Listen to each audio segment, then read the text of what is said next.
Bonjour à tous, si vous êtes passionné de son ou en quête d'une table de mixage pour vos animations privées, des cours ou pour des performances en live ou en studio, cette vidéo est faite pour vous. On va plonger dans le monde des consoles de mixage, comprendre les différences entre les types de tables, les fonctions essentielles et j'espère grâce à cette vidéo vous aider à faire le bon choix. Les tables de mixage analogiques sont les plus traditionnelles et fonctionnent en traitant le signal de manière analogique, sans conversion numérique. Elles sont particulièrement appréciées pour leur son chaleureux et leur facilité d'utilisation. Elles comportent généralement des commandes physiques pour chaque paramètre, comme le volume, le gain, balance, etc., ce qui vous permet un contrôle direct et immédiat des paramètres. Et elles sont idéales pour le mixage en direct. Par contre, vous n'avez pas de possibilité de sauvegarde des réglages et elles sont moins flexibles comparées aux tables numériques. Les tables numériques, en revanche, traitent le signal audio en numérique et permettent des options de traitement plus poussées, comme les effets intégrés, le routage complexe et la sauvegarde des réglages. Elles vous offrent la possibilité de faire des sauvegardes et des rappels des réglages, les effets intégrés et options de traitement numérique, une grande flexibilité en termes de routage et de personnalisation. Par contre, l'apprentissage est parfois plus long et le coût souvent plus élevé. Les tables de mixage pour DJ sont conçues pour répondre aux besoins spécifiques des DJ et incluent des fonctionnalités dédiées comme des crossfaders pour passer d'une source à l'autre, des pré-écoutes et parfois des effets ou même sampleurs. Elles sont souvent compactes et faciles à transporter. Ces consoles sont parfaites pour animer, par contre elles sont plus limitées pour d'autres types de mixage comme en studio ou pour de la scène. Enfin, les tables de mixage hybrides et tables amplifiées. Donc les tables de mixage hybrides associent l'avantage de l'analogique mais aussi du numérique. Donc ce sont des consoles analogiques mais avec un traitement numérique. Et enfin, les tables amplifiées, comme le nom l'indique, disposent d'un ampli intégré pour être connecté directement à des enceintes passives. Tout d'abord, il va falloir déterminer les types de sources audio, donc les entrées micro, donc les pistes micro. Chaque micro compte comme une entrée individuelle, en particulier si vous travaillez avec des voix, des instruments acoustiques ou des batteries. Pour les batteries, il faut savoir qu'on utilise souvent 4 à 8 micros pour capter vraiment l'ensemble du kit complet. Les entrées instruments, comme les guitares, les basses et autres instruments, ils nécessitent souvent des entrées lignes ou DI, Direct Input, pour connecter directement à la console. Enfin, les appareils stéréo tels que les claviers, les synthés, les boîtes à rythme, lecteurs CD, ordinateurs ou autres occupent souvent 2 entrées ou une entrée dédiée stéréo. Il faut bien déterminer le nombre d'entrées nécessaires. Par exemple, pour des soirées privées au karaoké, 4 entrées suffisent. Pour des petites configurations simples comme une petite formation acoustique, 4 à 8 micros suffisent souvent. Pour un groupe, si vous travaillez avec un groupe comprenant batterie, guitare, basse, clavier et voix, il vaut mieux envisager une console avec au moins 12 à 16 entrées. Un événement en direct, pour des événements nécessitant plusieurs micros et instruments, ainsi que des équipements auxiliaires, 16 entrées ou plus peuvent être vraiment nécessaires.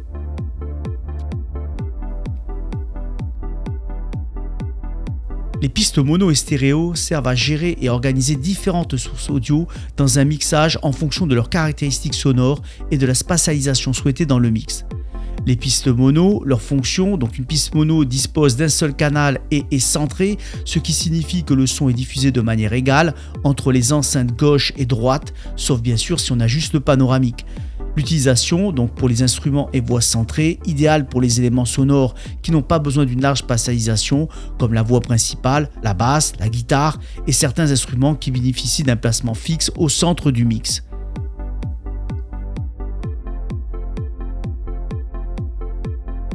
Une piste stéréo utilise 2 canaux, gauche et droite, donc 2 entrées, ce qui permet de créer une image sonore large et immersive. Elles sont parfaites pour les instruments ou sons qui capturent une image sonore naturelle, comme des claviers, des synthétiseurs, des effets guitare ou par exemple un lecteur CD ou un ordinateur. Alors un point très important lorsque vous allez choisir votre console de mixage, il va falloir faire attention car une console 16 pistes ou 16 voix ne veut pas dire forcément que vous pouvez brancher 16 sources.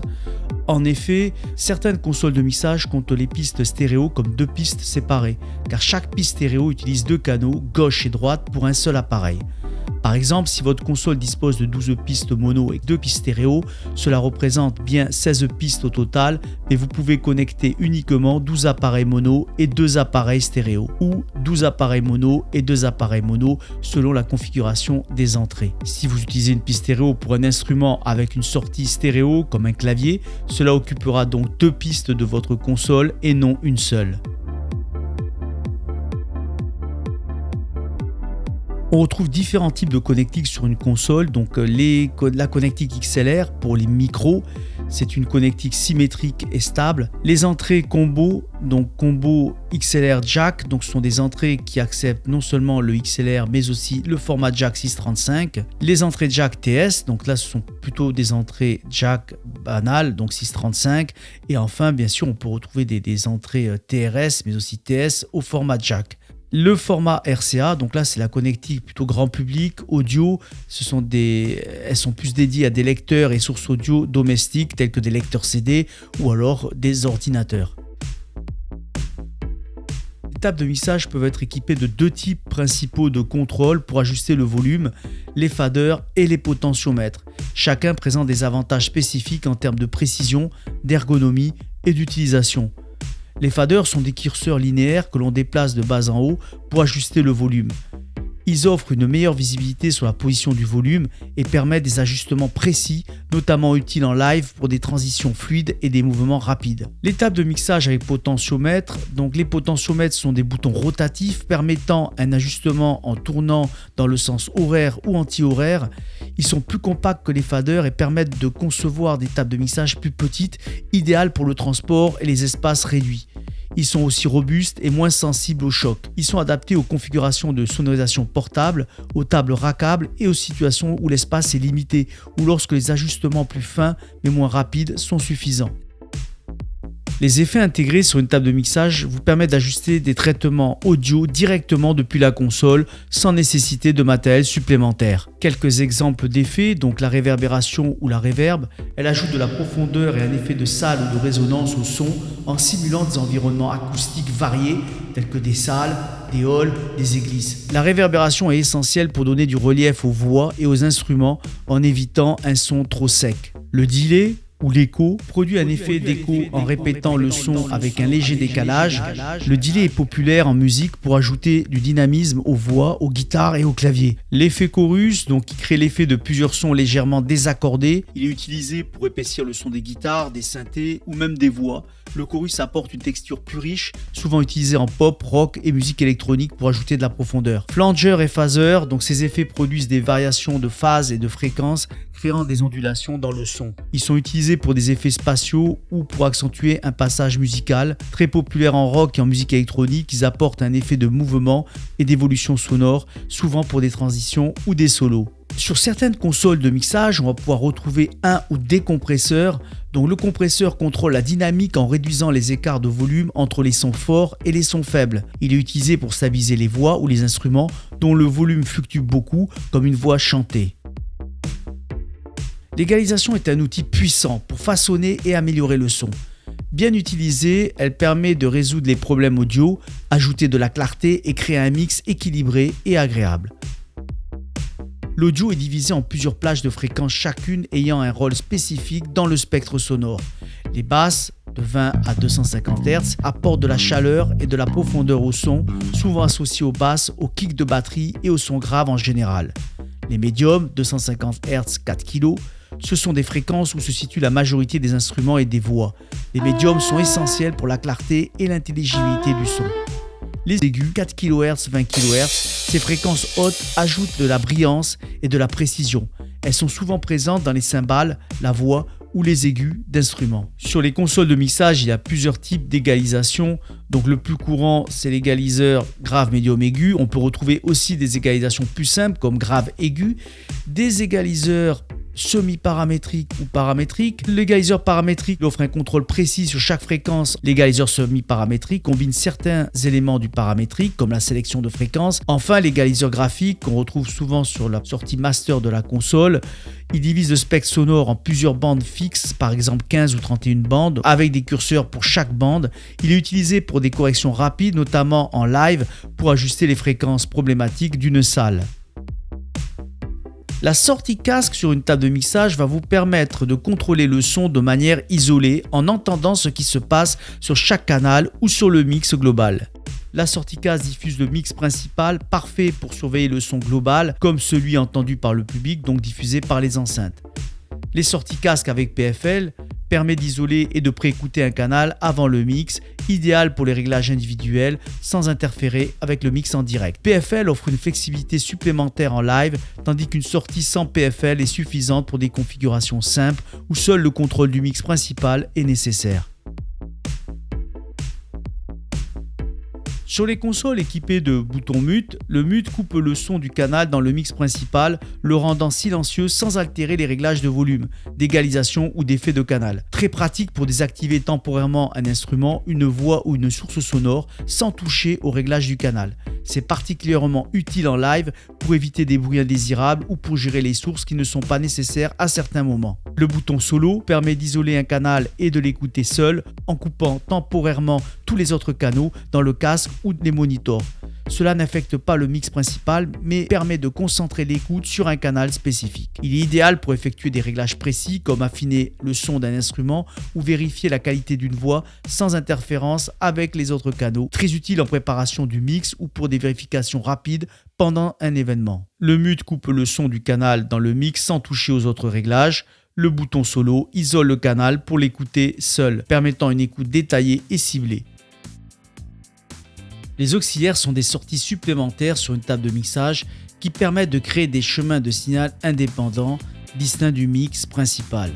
Ils sont largement utilisés pour acheminer le son vers des destinations spécifiques comme des retours pour des musiciens sur scène ou des effets externes. Les auxiliaires permettent d'envoyer une partie du signal de chaque canal vers un endroit que le mix principal, en contrôlant individuellement le niveau d'envoi de chaque canal.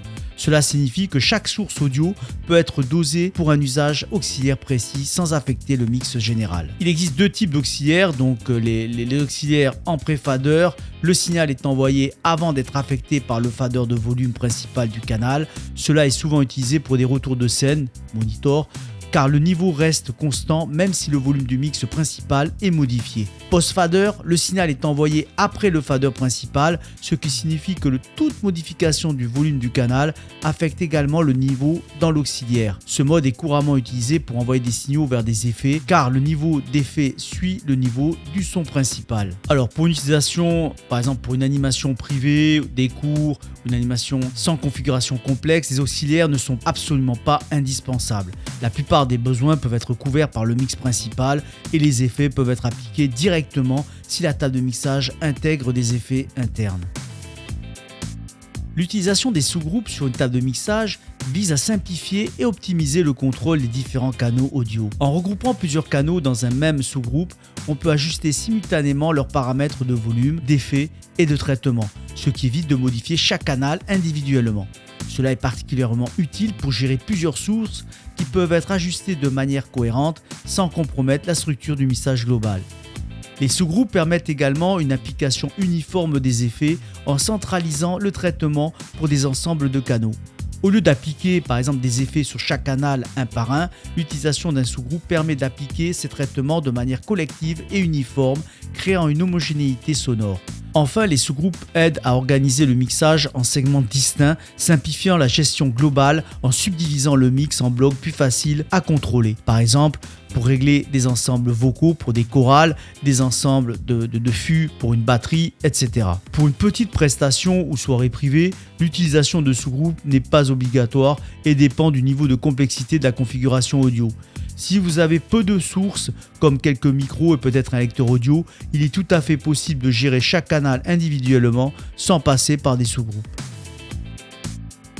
L'alimentation fantôme est une source de courant plus 48 volts fournie par la table de mixage. C'est obligatoire seulement si vous utilisez des micros à condensateur ou des DI actifs qui en dépendent.